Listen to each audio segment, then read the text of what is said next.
कभी ऐसा महसूस हुआ है कि कोई फैसला तो हमारा है, लेकिन उसे कंट्रोल कोई और कर रहा है? यही है सत्ता के 48 नियमों में से 31वें नियम का सार, विकल्पों को कंट्रोल करना। चलिए समझते हैं कि ये असल में काम कैसे करता है।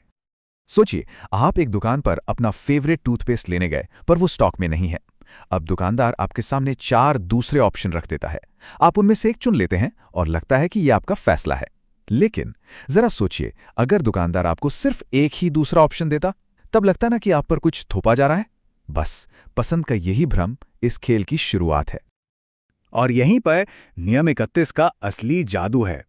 अब सामने वाले को ऐसे पत्ते बांटते हैं कि उसे लगता है कि खेल वो जीत रहा है, जबकि हर चाल में फायदा आपका ही हो रहा होता है। उन्हें लगता है कि वो आजाद हैं, पर असल में वो आपके ही बनाए रास्ते पर चल रहे होते हैं। तो ये पूरा नियम पसंद का एक जबरदस्त भ्रम पैदा करने के बारे में है।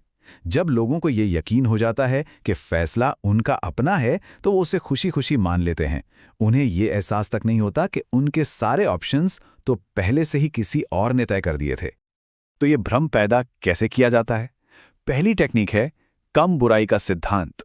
मतलब किसी के हाथ मरोड़कर उसे अपनी बात मनवाना।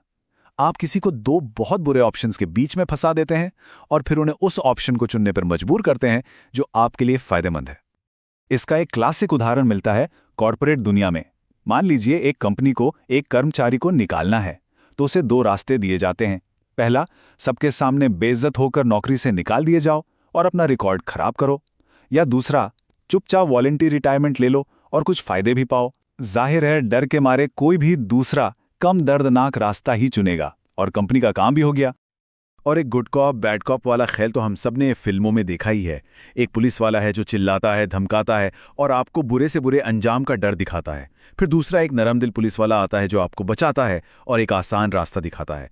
आप राहत महसूस करते हैं और उस अच्छे पुलिस वाले पर भरोसा कर लेते हैं, और ये पता ही नहीं चलता कि ये दोनों तो एक ही टीम के लिए खेल रहे थे। लेकिन सुनिए, हमेशा डराना धमकाना ही तरीका नहीं होता। कभी कभी शहद से भी मक्खियां पकड़ी जाती हैं। अगली टेक्निक है अपने पसंदीदा ऑप्शन को इतना ज्यादा आकर्षक बना देना कि बाकी सब उसके सामने फीके लगने लगे। एप्पल कंपनी इसमें माहिर है। वो अपने प्रोडक्ट्स की कीमत कुछ इस तरह रखते हैं कि जो टॉप मॉडल होता है ना, वो हमेशा एक स्मार्ट अपग्रेड जैसा लगता है। सबसे महंगे और दूसरे सबसे महंगे मॉडल के बीच फर्क इतना कम होता है कि दिमाग कहता है, अरे बस थोड़े से और पैसे में सबसे बेस्ट वाला क्यों ना ले लूं, और हो गया काम। आपने वही खरीद लिया जो वो असल में बेचना चाहते थे। और सेल्समैन, वो तो इस खेल के उस्ताद होते हैं। आपने सुना होगा, अरे ये तो हमारा बेस्ट सेलर है, या इसके बारे में तो हर कोई अच्छी बातें कर रहा है। वो असल में सोशल प्रेशर का इस्तेमाल करते हैं ताकि आपको लगे कि आप एक सेफ और पॉपुलर चॉइस ले रहे हैं। लेकिन क्या हो अगर आप सिर्फ ऑप्शन कंट्रोल करने से भी एक कदम आगे बढ़ जाएं? क्या हो अगर आप पूरा का पूरा खेल ही बदल दें? ये सबसे पावरफुल टेक्निक है, अपने कॉम्पिटिटर के लिए कोई दूसरा रास्ता ही न छोड़ना। इतिहास के सबसे बड़े स्ट्रैटेजिस्ट में से एक जॉन डी रॉकफेलर को ही देख लीजिए। उन्होंने अपने कॉम्पिटिटर से सीधा सीधा लड़ने के बजाय एक अलग ही चाल चली।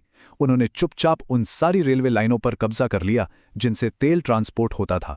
अब अचानक उनके कॉम्पिटिटर्स के पास सिर्फ 2 ही ऑप्शन बचे, या तो अपनी कंपनी रॉकफेलर को बेच दो या फिर तुम्हारा तेल कुओं में ही सड़ता रहेगा।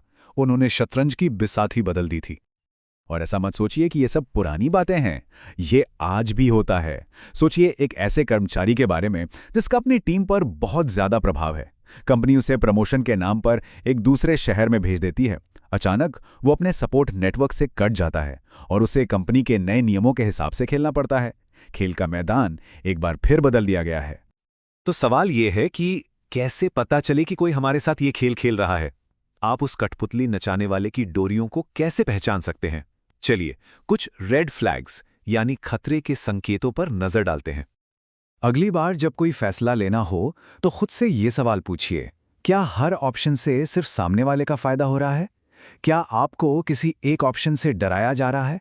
क्या आप पर फैसला लेने के लिए टाइम का प्रेशर बनाया जा रहा है, या आपको कहीं और से सलाह लेने से रोका जा रहा है? अगर इनमें से किसी भी सवाल का जवाब हाँ है तो सावधान हो जाइए। हो सकता है आप किसी के बिछाए खेल में फंस रहे हों। तो अगली बार जब कोई आपको एक चॉइस दे तो एक पल के लिए रुकिएगा और खुद से पूछिएगा, क्या ये सच में आज़ादी है या फिर सिर्फ एक ज़्यादा खूबसूरत पिंजरा?